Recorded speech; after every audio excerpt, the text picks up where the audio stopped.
Selamat pagi, Assalamualaikum warahmatullahi wabarakatuh.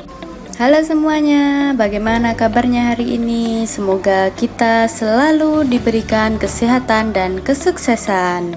Berjumpa kembali dalam pembelajaran informatika kelas 7. Terima kasih bagi kalian yang telah mengirimkan tugas-tugas informatika di minggu lalu dengan tertib dan maksimal. Semoga ilmu yang kalian dapatkan bisa kalian manfaatkan dengan sebaik mungkin dan menjadi bekal untuk masa depan kalian. Pada pertemuan minggu lalu kita sudah belajar tentang hardware komputer. Nah, untuk pembelajaran kali ini kita akan mempelajari software komputer. Nah, mari kita ikuti pembelajarannya sampai akhir ya. Tetap semangat untuk mengikuti pembelajaran daring pada hari ini.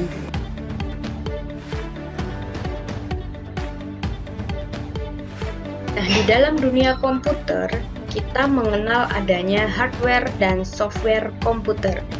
Nah, sejatinya hardware itu tidak dapat dipisahkan dengan software. Untuk materi hardware komputer, kemarin kita sudah belajar tentang itu. Nah, kali ini kita akan belajar tentang software komputer. Software komputer adalah suatu bagian dari sistem komputer yang tidak memiliki wujud fisik dan tidak terlihat karena merupakan sekumpulan data elektronik yang disimpan dan diatur oleh komputer berupa program yang dapat menjalankan suatu perintah. Berbeda dengan hardware, kalau hardware itu dia merupakan perangkat yang nyata. Kalau software komputer itu dia tidak memiliki wujud fisik dan tidak terlihat. Nah, software itu dibuat menggunakan bahasa pemrograman yang selanjutnya dikompilasi sehingga menjadi sebuah kode yang nantinya akan dikenali oleh hardware komputer. Nah, tadi saya katakan bahwa software itu tidak dapat dipisahkan dengan hardware. Nah, dua-duanya itu saling melengkapi menjadi satu kesatuan komputer. Nah, adapun fungsi dari software sendiri yaitu yang pertama, menyediakan fungsi dasar dari sebuah komputer sehingga komputer itu dapat dioperasikan. Misalnya, ketersediaan sistem operasi dan sistem pendukung pada komputer. Yang kedua, fungsinya yaitu mengatur setiap hardware yang ada pada komputer sehingga komputer itu dapat bekerja secara simultan. Yang ketiga, menjadi penghubung antara beberapa perangkat lunak lainnya dengan hardware yang ada pada komputer. Fungsi yang keempat yaitu sebagai penerjemah suatu perintah software lainnya ke dalam bahasa mesin sehingga dapat dimengerti oleh hardware. Fungsi yang kelima yaitu software juga dapat mengidentifikasi suatu program yang ada pada sebuah komputer. Nah, adapun klasifikasi dari software itu terbagi ke dalam 5 bagian. Nah, yang pertama yaitu sistem operasi, yang kedua yaitu program aplikasi, yang ketiga yaitu bahasa pemrograman, yang keempat yaitu program bantu atau utility, dan yang terakhir yaitu program permainan. Nah, ini merupakan bagian-bagian dari software, yaitu yang pertama ada sistem operasi, ada program aplikasi, ada bahasa pemrograman, ada program bantu atau utility, dan yang terakhir yaitu ada program permainan. Mari kita pelajari satu persatu. Nah, yang pertama yaitu sistem operasi. Nah, sistem operasi itu apa? Sistem operasi itu merupakan program utama yang langsung berinteraksi dengan bahasa yang dikenal oleh mesin komputer atau bahasa mesin. Penggunaan prosesor, memori, hard disk, dan komponen-komponen lainnya itu diatur oleh sistem operasi. Nah, contoh dari sistem operasi. Nah, ini seperti ini. Ada ini, ada ini, ada ini, ada ini, dan ada ada ini. Nah, tentunya kalian dapat mengidentifikasi ini semua itu apa. Itu adalah contoh dari sistem operasi.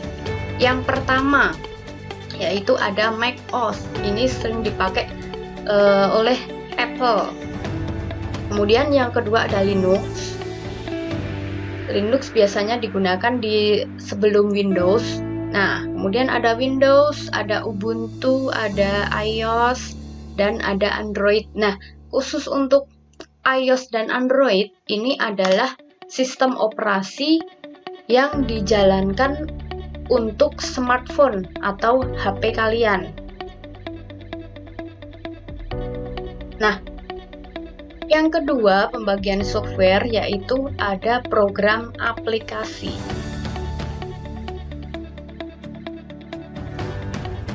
Perangkat lunak atau software aplikasi atau application software merupakan program yang dibuat atau dirancang untuk menyelesaikan suatu fungsi tertentu.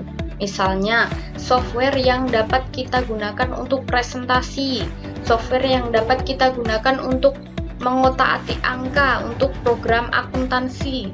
Kemudian ada lagi software yang digunakan untuk mengedit foto atau membuat desain grafis dan lain sebagainya. Nah, ini contoh-contoh dari program aplikasi. Yang pertama yang sering kita gunakan dalam pembelajaran yaitu ada Microsoft Office. Itu ada Word, ada PowerPoint, Outlook, ada Excel, dan masih banyak lagi produk-produk dari Microsoft Office yang lain. Nah, kemudian untuk program aplikasi pengolah grafis atau untuk mengedit foto, kalian bisa menggunakan Photoshop. Untuk membuat desain grafis, kalian bisa menggunakan Corel Draw atau Adobe Illustrator. Atau jika kalian ingin membuat desain interior, kalian bisa gunakan produk-produk dari Corel atau Adobe. Itu banyak sekali produk yang digunakan untuk membuat desain grafis. Nah, ini untuk mengedit foto ada Photoscape selain Photoshop. Kemudian ada AutoCAD, itu dia berfungsi untuk membuat desain gambar bangunan. Nah, bagi kalian yang mungkin berminat untuk mengotak-atik di arsitek, itu kalian bisa menggunakan aplikasi yang namanya AutoCAD ini. Nah, kemudian untuk aplikasi statistik ini ada SPSS, Statistik Premium. Kemudian produk yang digunakan untuk mengolah PDF itu ada Adobe PDF, ada Foxit Reader PDF. Nah, tentunya program aplikasi itu ada banyak sekali. Program aplikasi digunakan sesuai kebutuhan kalian. Nah, kemudian klasifikasi software yang ketiga yaitu ada bahasa pemrograman. Bahasa pemrograman atau programming language itu adalah perangkat lunak yang digunakan untuk merancang atau membuat program sesuai dengan struktur dan metode yang dimiliki oleh bahasa program itu sendiri. Nah, biasanya bahasa pemrograman ini digunakan untuk membuat aplikasi, bisa untuk merancang website itu juga bisa, dan untuk membuat program-program pada komputer itu menggunakan bahasa pemrograman.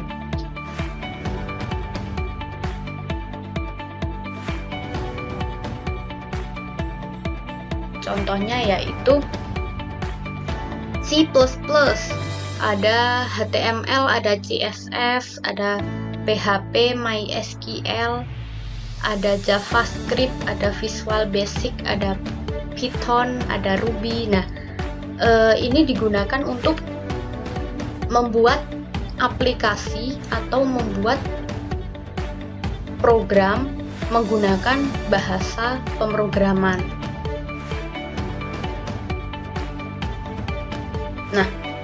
klasifikasi software yang selanjutnya yaitu ada program bantu atau utility. Software utility itu merupakan perangkat lunak yang dibuat untuk membantu proses analisis, pengaturan atau konfigurasi, optimasi atau perawatan komputer. Keberadaannya akan sangat dibutuhkan sebagai upaya pencegahan apabila terjadi kesalahan atau error pada komputer. Nah, dia fungsinya itu hanya sebagai pembantu. Fungsinya perangkat lunak yang digunakan untuk membantu kinerja komputer. Nah, macam-macam software utility yaitu ada antivirus, ada archiver, RAR atau zip, ada data compression, ada backup software, ada disk checker, ada disk cleaner, ada disk partition editor, dan sebagainya.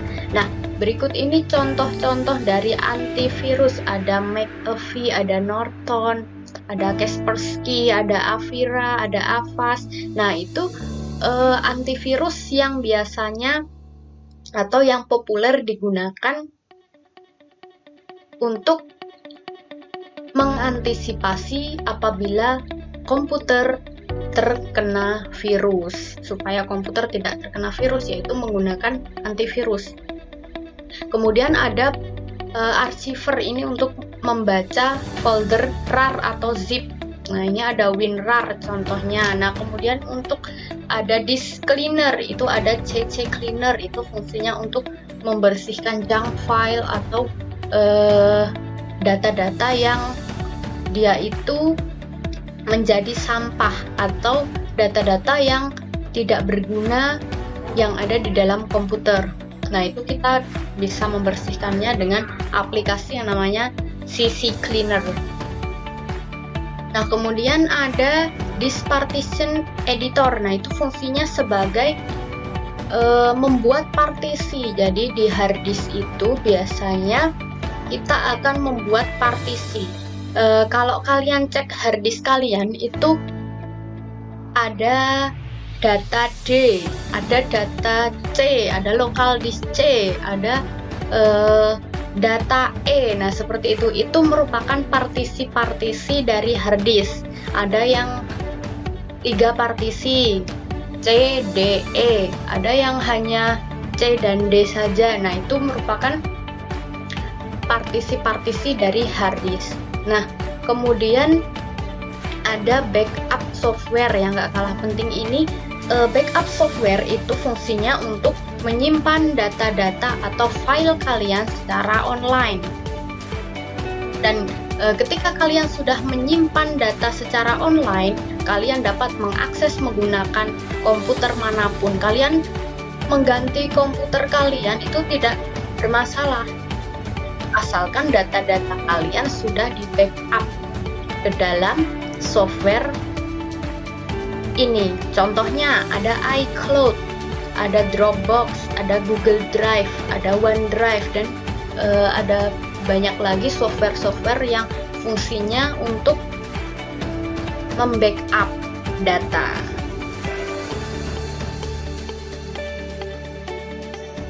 Nah, kemudian klasifikasi software yang lain yaitu program permainan. Program permainan merupakan program-program yang dibuat untuk menampilkan permainan interaktif pada layar komputer.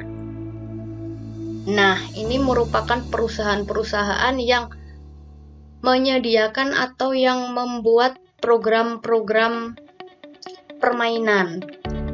Nah, ini ada EA Games, ada Konami, PopCap, Sega, ada Nintendo.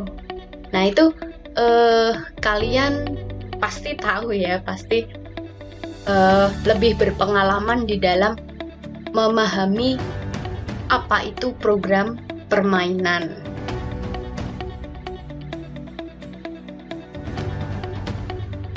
Nah, oke, itu tadi ada 5 kategori software, ada 5 jenis-jenis software. Nah, untuk tugas kalian ada lembar kerja peserta didik, untuk materi software komputer, yaitu identifikasikan berbagai jenis software yang dapat kalian temukan di komputer atau laptop. Nah, tuliskan minimal 3 contoh software pada setiap pembagian jenisnya. Tadi pembagian jenisnya ada 5 ya. Nah, itu silahkan kalian tulis setiap jenis softwarenya, itu tulis 3 contoh software yang ada. Seperti tadi sudah saya sebutkan ada banyak sekali contoh-contoh. Nah, itu silahkan kalian buat tabel di Microsoft Word. Nah, tabelnya seperti ini. Tabel yang pertama yaitu nomor.